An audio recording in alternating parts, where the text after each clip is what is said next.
உமது நாமம். உமது பரிமள தைலங்கள் இன்பமான வாசனை உள்ளவைகள்.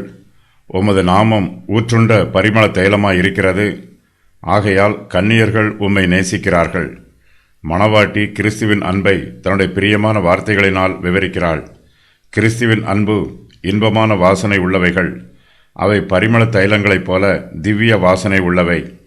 அவருடைய நேசத்தின் கனிகள் இன்பமானவை. மணவாட்டி மணவாளனுடைய அன்பை பற்றி சொல்லும்போது உமது பரிமள தைலங்கள் இன்பமான வாசனை உள்ளவைகள் என்று சொல்லுகிறாள். இன்பமான வாசனையை எல்லோரும் ஏற்றுக்கொள்வார்கள். அந்த வாசனையானது எல்லோருக்கும் சந்தோஷத்தையும் சமாதானத்தையும் ஆறுதலையும் கொடுக்கும். கிறிஸ்துவின் அன்பும் நேசமும் எல்லோருக்கும் ஆறுதலை கொடுக்கிறது. கிறிஸ்துவின் அன்பை நாம் ருசி பார்க்க வேண்டும் என்றால் நாம் கிறிஸ்துவையும் கிறிஸ்து நமக்காக செய்திருக்கிற தியாகங்களையும் தியானித்து பார்க்க வேண்டும். அவருடைய கிருபைகளை புரிந்து கொள்ள வேண்டும். கிறிஸ்துவின் நாமம் ஊற்றுண்ட பரிமள தைலமாய் இருக்கிறது. கிறிஸ்துவின் நாமமே பரிசுத்தமானது. எல்லா பரிசுத்தவான்களும் கிறிஸ்துவின் நாமத்தை நேசிக்கிறார்கள். அவருடைய பரிமள தைலம் எல்லோருடைய இருதயத்திற்கும் சந்தோஷத்தை கொடுக்கிறது. பரிசுத்தமான ஆத்துமாக்கள் கிறிஸ்துவின் மீது அன்பாக இருக்கும். பரிசுத்தவான்கள் எல்லோருமே கிறிஸ்துவின் பரிமள தைலங்களுடைய இன்பமான வாசனைகளை நேசிப்பார்கள். எல்லா பரிசுத்தவான்களுக்கும் கிறிஸ்து பிரியமானவர். அவரே அவர்களுடைய ஆத்தும நேசர். மணவாட்டி இதை பற்றி சொல்லும்போது, ஆகையால் கன்னியர்கள் உம்மை நேசிக்கிறார்கள் என்று சொல்லுகிறாள். கிறிஸ்துவுக்குள் அவருடைய அன்பு நம்முடைய இருதயத்திற்குள் ஊற்றப்படுகிறது.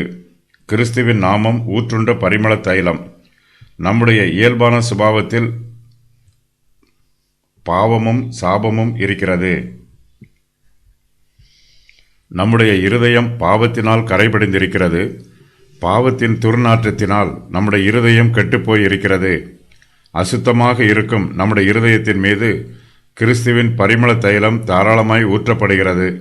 இதனால் நம்முடைய பாவ சுபாவத்தின் துர்நாற்றம் நீங்கி கிறிஸ்துவனுடைய பரிமள தைலத்தின் இன்பமான வாசனை நமது இருதயத்தில் நிரம்புகிறது. கிறிஸ்துவின் மீது அன்பாக இருக்கிறவர்களை மணவாட்டி கன்னியர்கள் என்று சொல்லுகிறாள். மணவாளன் எங்கே போனாலும் இவர்கள் அவரை பின்பற்றி போகிறார்கள். இருதயத்தில் சுத்தமுள்ளவர்கள் எல்லோருக்கும் கிறிஸ்துவானவர் அவர்களுடைய ஆத்தும நேசராக இருக்கிறார். ஸ்திரீகளால் தங்களை கரைப்படுத்தாதவர்கள் இவர்களே. கற்புள்ளவர்கள் இவர்களே. ஆட்டுக்குட்டியானவர் எங்கே போனாலும் அவரை பின்பற்றுகிறவர்கள் இவர்களே. இவர்கள் மனுஷரில் இருந்து தேவனுக்கும் ஆட்டுக்குட்டியானவருக்கும் முதற் பலனாக மீட்டுக்கொள்ளப்பட்டவர்கள்.